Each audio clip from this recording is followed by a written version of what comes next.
Hello. You're watching Global English Stories, where stories come to life and help you learn English naturally. Listen, enjoy, and start your learning journey. Introduction. Have you ever wondered how one person can change the way the whole world works, studies, and lives?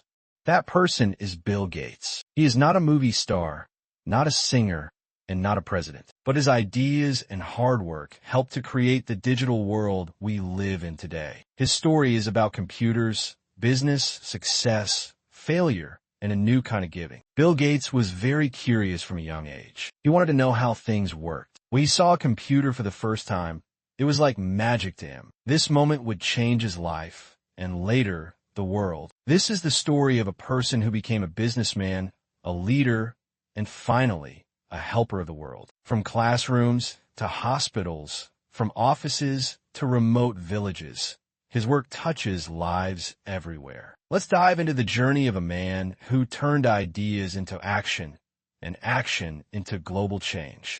Part 1. A Curious Child.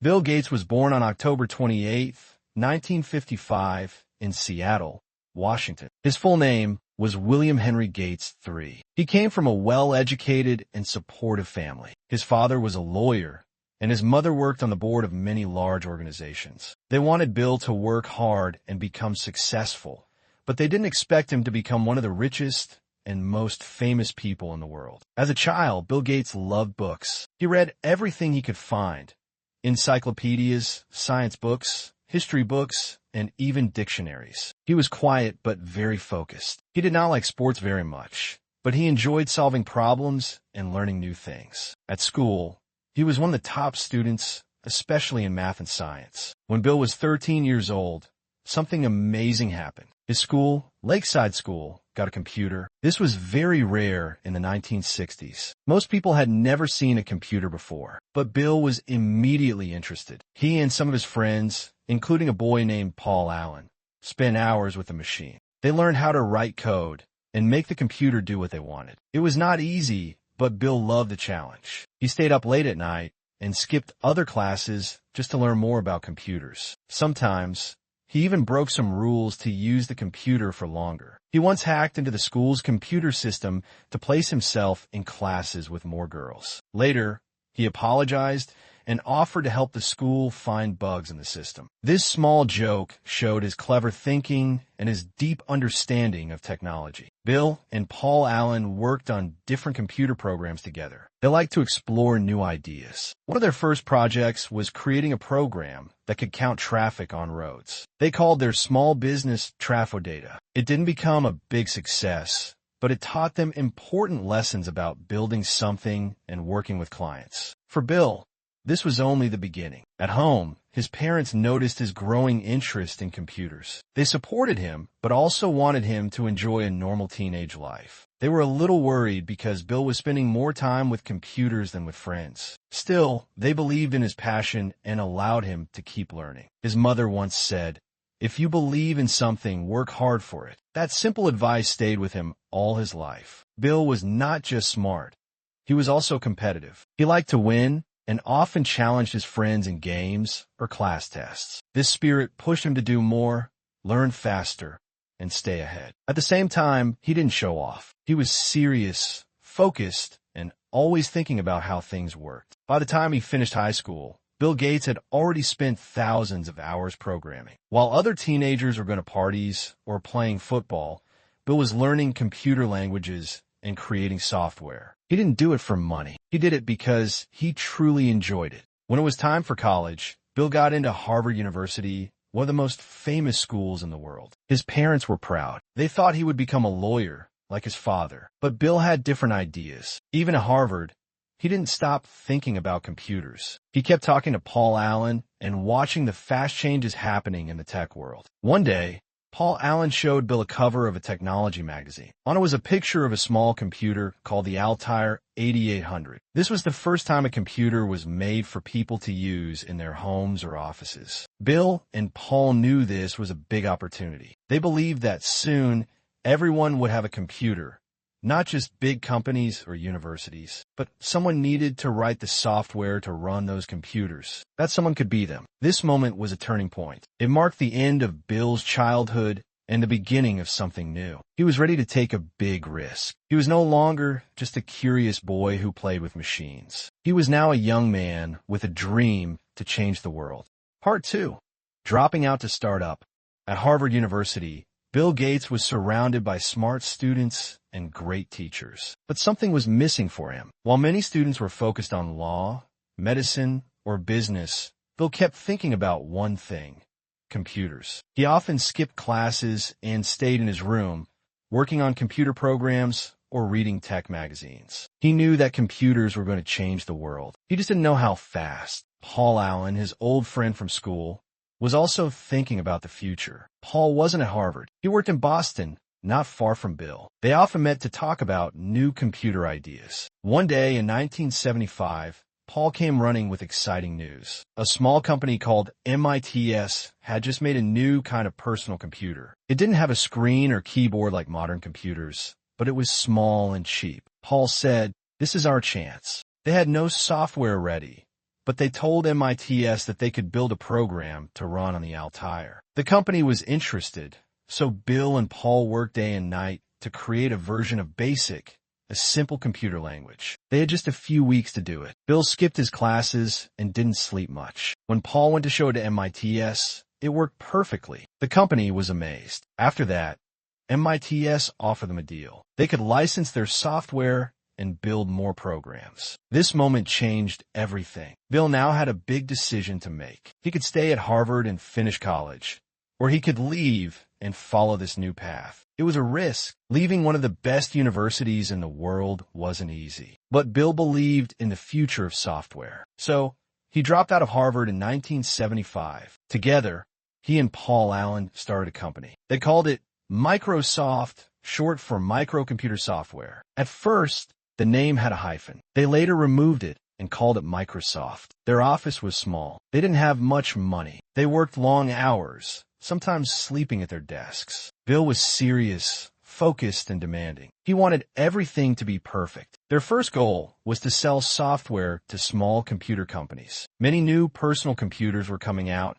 and they all needed software to run. Microsoft started making different versions of BASIC and other programs. The company slowly grew, hiring a few people and getting more contracts. Bill was the boss, but he was also writing code and testing everything himself. Bill Gates was not an easy boss. He often argued with people and asked tough questions. He wanted his team to think deeply and work hard. He didn't care about fancy clothes or office style. He cared about results. This focus helped Microsoft become better and faster than others. Even though the company was small, Bill already had big dreams. He once told a friend, "One day, there will be a computer on every desk and in every home, and they will all run Microsoft software." At that time, this idea sounded crazy. Computers were still large and expensive, but Bill saw the future clearly. One of the early problems Microsoft faced was software piracy. Many people copied and shared software without paying. Bill wrote a public letter to tell users that this was unfair and hurt developers. Some people didn't like the letter,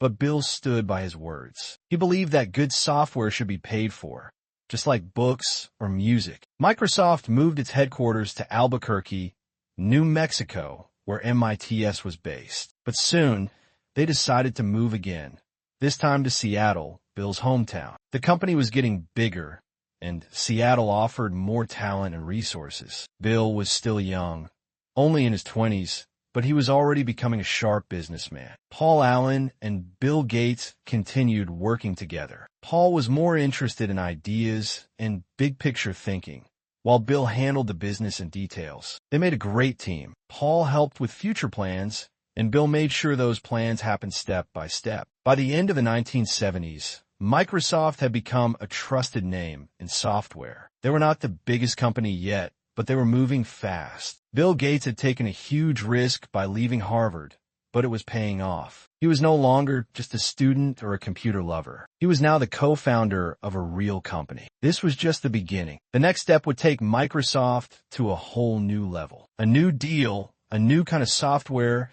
and a big change in the computer world were coming soon. Part 3. Building Microsoft. In the early 1980s, the world of computers was starting to grow fast. New companies were making smaller and cheaper personal computers. Many people still didn't know how to use them, but businesses were starting to see their power. Bill Gates saw an opportunity. He wanted Microsoft to become the top software company for this new computer age. In 1980, a big moment came. A large company called IBM wanted to build its own personal computer. IBM was famous for making big machines for businesses, but now it wanted to sell computers to normal people. They needed software for their new machines, especially an operating system, which is the main program that runs everything else. IBM asked Microsoft if they could help. At that time, Microsoft didn't have its own operating system, but Bill Gates didn't say no. Instead, he quickly looked for a solution. He found a small company in Seattle that had a basic operating system called QDOS. Microsoft bought the rights to it and improved it. They renamed it MS-DOS,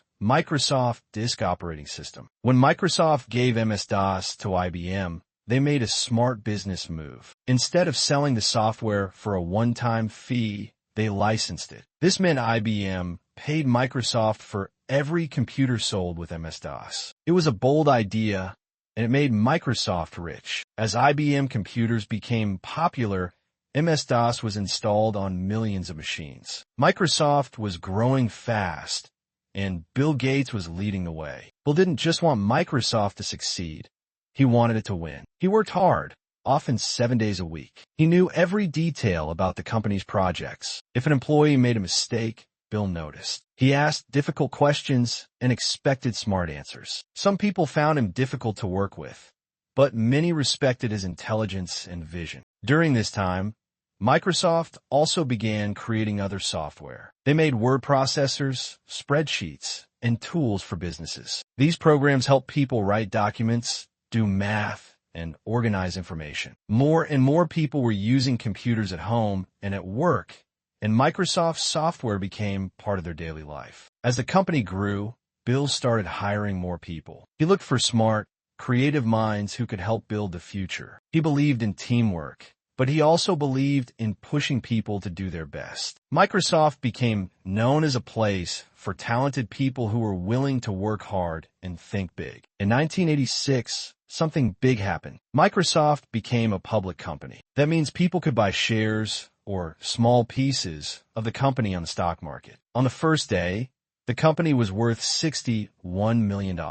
Bill Gates became a millionaire overnight. But more importantly, he still owned a large part of the company, so his wealth continued to grow as Microsoft got bigger. Just 1 year later, Bill Gates became a billionaire. He was only 31 years old, the youngest billionaire in the world at that time. But even with all the money, he didn't change much. He still wore simple clothes, drove himself to work, and focused on the company. He didn't care about fame or luxury. His dream was still to put a computer in every home and office. Microsoft's biggest move came in 1990 with the launch of Windows 3. Windows was a new kind of operating system. Instead of using just text, it used pictures, windows, and a mouse. It was easier to use and more friendly for normal people. Millions of users bought it. With Windows, Microsoft became the king of the software world. Over the next few years, Microsoft kept improving Windows. They released Windows 95, Windows 98,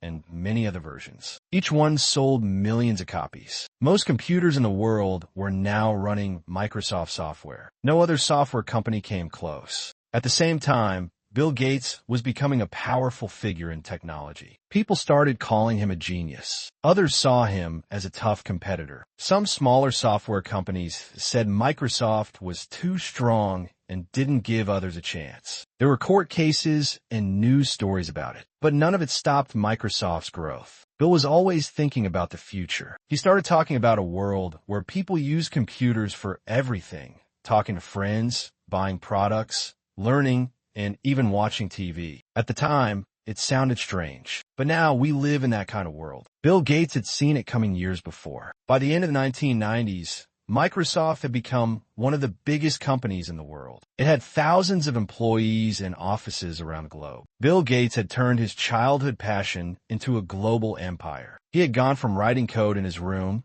to building a company that shaped how people lived and worked. But success also brought new challenges. The world was changing, and new companies were rising. The internet was becoming more important. Bill Gates knew that Microsoft had to change, too. He was ready to face the next chapter in his life and business.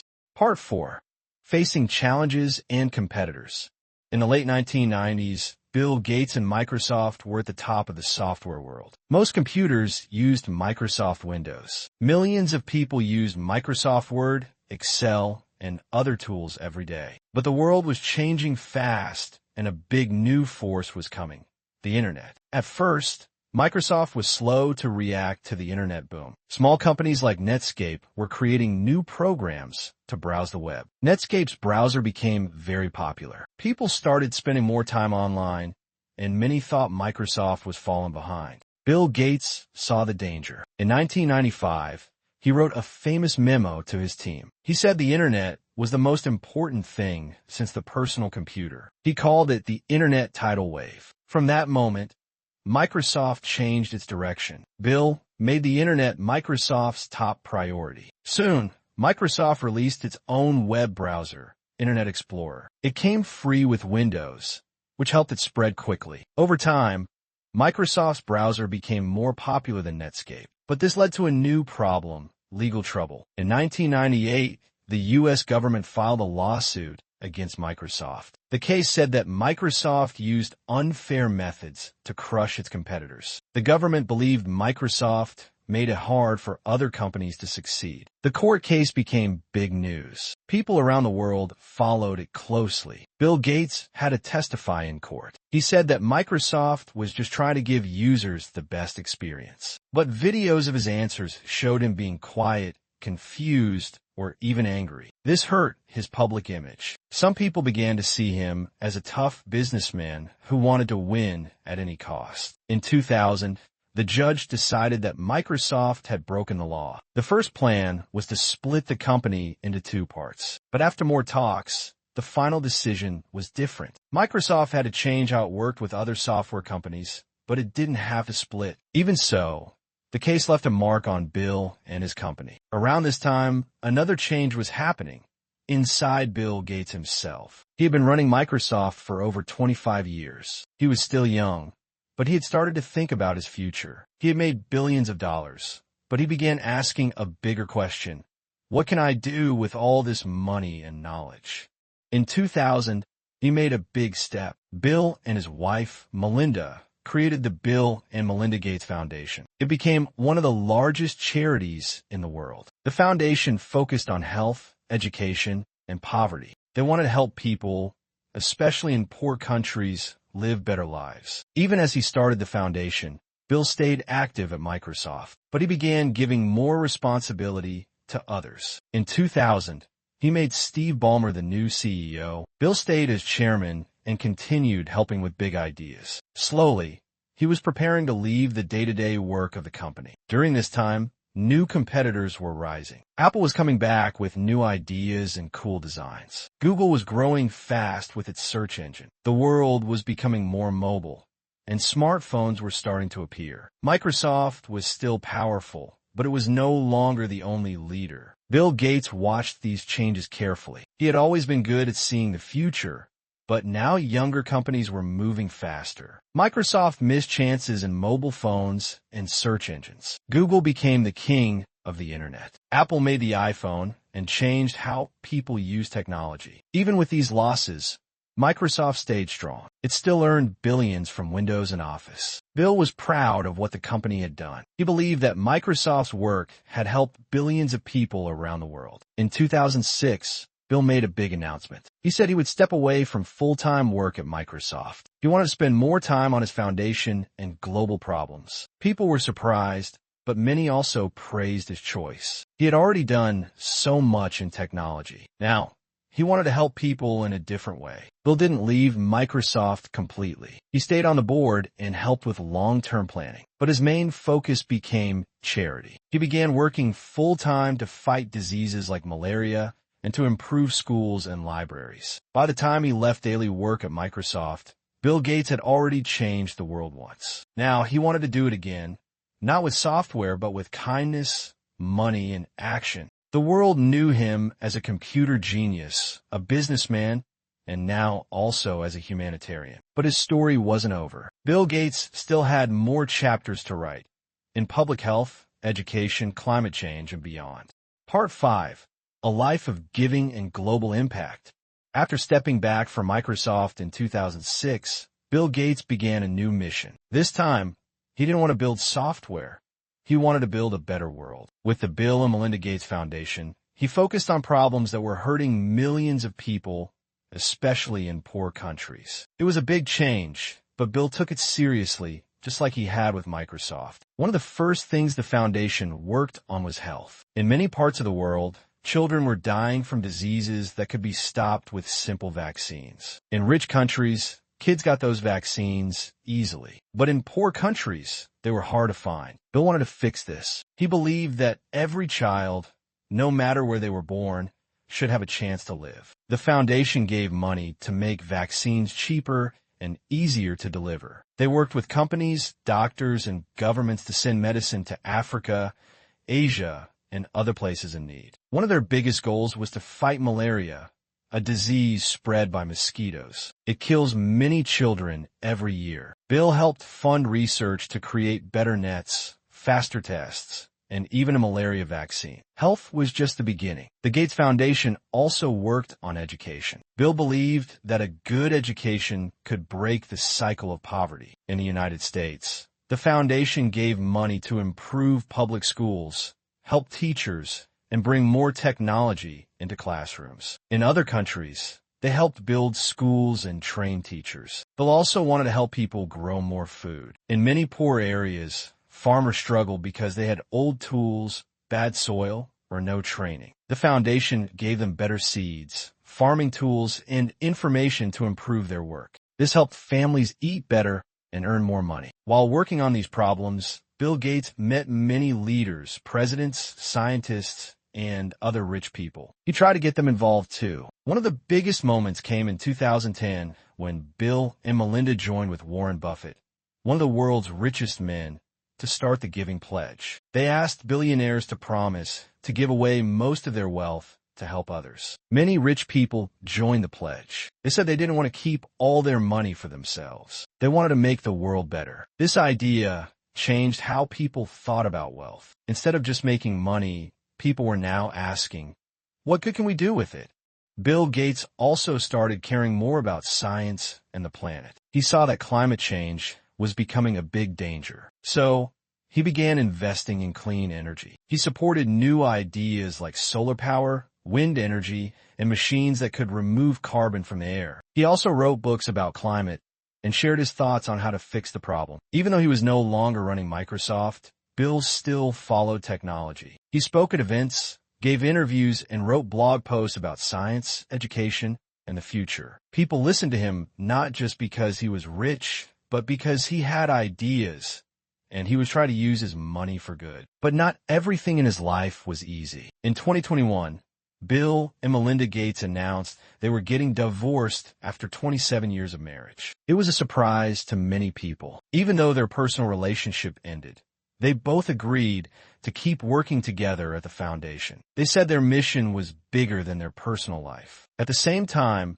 some people started asking tough questions. They wondered if the foundation had too much power. They asked if billionaires should decide where the world's money goes. Bill answered these questions with respect. He said he welcomed feedback and always wanted to learn and improve. In 2020 and 2021, when COVID-19 hit the world, the Gates Foundation became very active again. Years earlier, Bill had warned that the world wasn't ready for a big pandemic. He had given a TED Talk in 2015, saying that the next disaster might not be a war, but a virus. When COVID-19 spread, many people remembered his warning. During the pandemic, Bill helped fund research for vaccines, supported science labs, and worked with global groups to make sure poor countries also got help. His goal was the same as always, to save lives and make sure no one was left behind. By 2025, Bill Gates had donated over $50 billion to charity. He had helped save millions of lives and brought hope to people who had very little. He was no longer just the man who built Microsoft. He was now known as one of the world's greatest givers. Still, Bill Gates stayed curious. He kept reading books, meeting scientists, and sharing ideas. He believed the world could solve its biggest problems if people worked together. He often said, "If you're lucky enough to have more than you need, you should use it to help others." From a young boy who loved computers to a man changing the world, Bill Gates had come a long way. His journey showed that success is not just about money or fame. It's also about using your gifts to help others. Part 6. Legacy and the Road Ahead. As Bill Gates moved further away from daily business, people began to ask, what will be his legacy? A legacy means the mark someone leaves behind, the memories, the changes, and the ideas that live on even after they are gone. For Bill Gates, that legacy is not only about Microsoft, but also about how one person can change the world twice. First with technology, and then with kindness. Microsoft was his first creation, and it had already changed the way people lived and worked. Because of Microsoft, millions of people had computers in their homes. Workers became faster, students had better tools, and businesses grew. The software made information easier to use, and it helped the world become more connected. But Bill's second journey, as a giver and problem solver, may become even more important in history. Through the Bill and Melinda Gates Foundation, he brought attention to people who were often forgotten. He reminded the world that poor children matter, that sick people deserve a chance, and that learning and health can change lives. Even after giving away more than half his wealth, Bill Gates was still one of the richest people in the world. But he never made that the focus. In interviews, he often wore simple clothes, laughed at himself, and talked about learning new things. He said he read around 50 books every year and believed reading helped him stay sharp. In recent years, Bill also spent more time warning about future risks. He spoke about climate change, global health problems, and the dangers of new technologies. He said we needed to prepare better, not just to fix things after they go wrong, but to stop them from happening in the first place. He also believed that education had to change. In many speeches, he said schools needed to be more creative. He supported learning that included technology, critical thinking, and real-world problem-solving. He wanted students to be ready for the jobs of tomorrow, not just the tests of today. One of the things that made Bill Gates different was his honesty. He was not afraid to say, "I was wrong." In fact, he often talked about his mistakes. He said that Microsoft missed big chances, like building smartphones or search engines. He also admitted that being a good boss was something he had to learn over time. This honesty made people trust him more. Even as he got older, Bill stayed active. He worked with scientists, teachers, doctors, and world leaders. He tried to bring people together. He believed that big problems like hunger, disease, or global warming could not be solved by one person or country. They needed teamwork, science, and strong leadership. In 2022, he released a book called How to Prevent the Next Pandemic. In it, he shared ideas on how the world could avoid another crisis like COVID-19. He said we need faster action, better tools, and stronger global systems. The book received praise for being clear and hopeful, even while talking about serious problems. The years after the pandemic also showed how much people respected his voice. Some disagreed with his views, but many others saw him as someone who truly cared. In fact, people in countries far from the U.S., in Africa, Asia, and South America, knew his name not just from Microsoft, but because his foundation helped them. As Bill Gates entered his late 60s, he talked more about the future. He wanted to give away most of his wealth in his lifetime. He said he hoped to see a world with no more malaria, where every child had a chance to go to school, and where clean energy replaced pollution. At the same time, he encouraged young people to dream big. He said, "Don't compare yourself to me. Start with your passion. Think about how you can solve one problem in your town or your country." That's how real change begins. Many young inventors, students, and leaders said they were inspired by Bill Gates. Some saw him as a genius programmer. Others saw him as a global helper. Some admired his focus. Others admired his kindness. But almost everyone agreed he had used his life well. In interviews, when asked how he wanted to be remembered, Bill often gave a simple answer. He didn't want statues or grand speeches. He said, "I hope people will say I was someone who worked hard, tried to learn, and used what I had to help others." As he continued to work quietly behind the scenes, his story became a guide for others. It showed that success is not just about money. It's about using that success to lift others. It's about listening, learning, and growing. And it's about knowing that no matter how smart you are, you can always do more when you care. From a curious boy in Seattle to a global figure, Bill Gates' journey teaches one clear lesson. With vision, effort, and heart, one life can touch billions. Bill Gates' story is more than just a story about success. It is a story of vision, hard work, mistakes, and second chances. He began as a boy who loved computers. He became a man who built one of the biggest companies in the world. But more than that, he used his success to help others. He showed that money can be a tool, not just for business, but for kindness. Through health, education, science, and global support, Bill tried to fix problems that many people ignored. He used his voice to speak up and his wealth to make real change. Many people know him as the founder of Microsoft. But now, many more people know him as someone who gives, learns, and cares. His journey teaches us that it is never too late to grow. You can be great at one thing and still choose to do something even greater later. For learners of English, this story is not just about Bill Gates. It is also a chance to learn how one life can have many chapters. You too can dream, build, and give. You can start small, make mistakes, and still become someone who helps the world. If you enjoyed the story, don't forget to like, share, and subscribe. Keep learning, keep growing, and one story at a time.